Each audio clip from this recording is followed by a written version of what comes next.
మీరు గత 9 నెలలు టైం పాస్ చేసుకుంటూ కాలం నెట్టుకొస్తున్న విషయాన్ని కూడా ప్రజలు గమనిస్తూ ఉన్నారు. చేతనైతే మీరు ఇచ్చిన వాగ్దానాలు అమలు చేయండి. 420 అడ్డగోలు హామీలు ఏదైతే ఇచ్చినారో అమలు చేయండి. చేతనైతే మేము ఇచ్చినట్టు కరెంటు సరిగ్గా అందించండి. చేతనైతే మేము చేసినట్టు వ్యవసాయ విస్తరణలో భాగంగా, వ్యవసాయ స్థిరీకరణలో భాగంగా రైతు బంధు ఇవ్వండి. కేసీఆర్ 10,000 ఇస్తున్నాడు, నేను 15,000 ఇస్తా అని డైలాగులు కొట్టడం కాదు, చేసి చూపెట్టండి. ఇంకా 14 రోజులు మిగిలింది. ఈ వానాకాలంలో 14 రోజులు మాత్రమే మిగిలింది ఈ పంటకి. మరి ఇప్పటికైనా చేతనైతే దమ్ముంటే రైతు భరోసా అయ్యి ఇచ్చిన మాట నిలుపుకో. 15,000 రూపాయల చొప్పున ప్రతి ఎకరానికి ఇస్తా అని చెప్పినావు, ఇచ్చి చూపెట్టు. చేతనైతే మా ఆడబిడ్డలకు ఇచ్చిన హామీ 2,500 రూపాయలు నెలకి ఇస్తానన్నావు, ఇచ్చి చూపెట్టు. చేతనైతే మా పెద్ద మనుషులకు హామీ ఇచ్చినావు, 2,000 పెన్షన్ కాదు 4,000 ఇస్తా. కేసీఆర్ అవ్వకో తాతకో ఇస్తున్నాడు, నేను ఇద్దరికి ఇస్తా. ప్రభుత్వ ఉద్యోగుల తల్లిదండ్రులకు కూడా ఇస్తా పెన్షన్ అని చెప్పినావు కదా, చేతనైతే చేసి చూపెట్టు.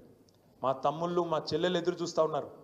2 లక్షల ఉద్యోగాలు మొదటి సంవత్సరంలో ఇస్తానని చెప్పిన అశోక్ నగర్కి పోయి అక్కడ డైలాగులు కొడుతూ పోజులు కొడుతూ రాహుల్ గాంధీ రేవంత్ రెడ్డి ఇద్దరు చెప్పిన మాట ఎప్పుడు మరి 9 నెలలు అయింది, 10వ నెలలో పడ్డది.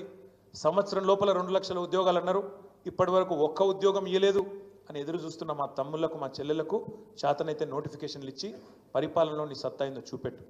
హైదరాబాద్ అతలాకుతలం అవుతున్నది.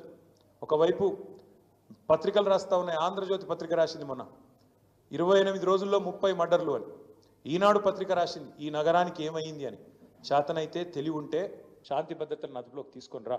ఇవాళ ఆంధ్రజ్యోతి పత్రిక రాసింది, అవకాశం ఉంటే చూసుకో. పోలీస్ బండ్లల్లో కనీసం డీజిల్ పోస్తలేరని రాస్తున్నారు.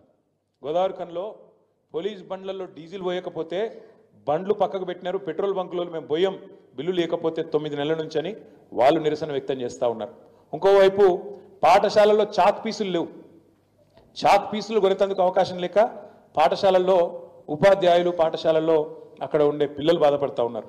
మరొక వైపు గ్రామాలలో సర్పంచులు బాధపడుతూ ఉన్నారు. మాజీ సర్పంచులు మాకు రావాల్సిన బిల్లులు సంవత్సర కాలంగా పెండింగ్లో ఉన్నాయి, వెంటనే ఇవ్వండి కొత్త సర్పంచులు వచ్చే లోపల అని వాళ్ళు బాధపడుతూ ఉన్నారు.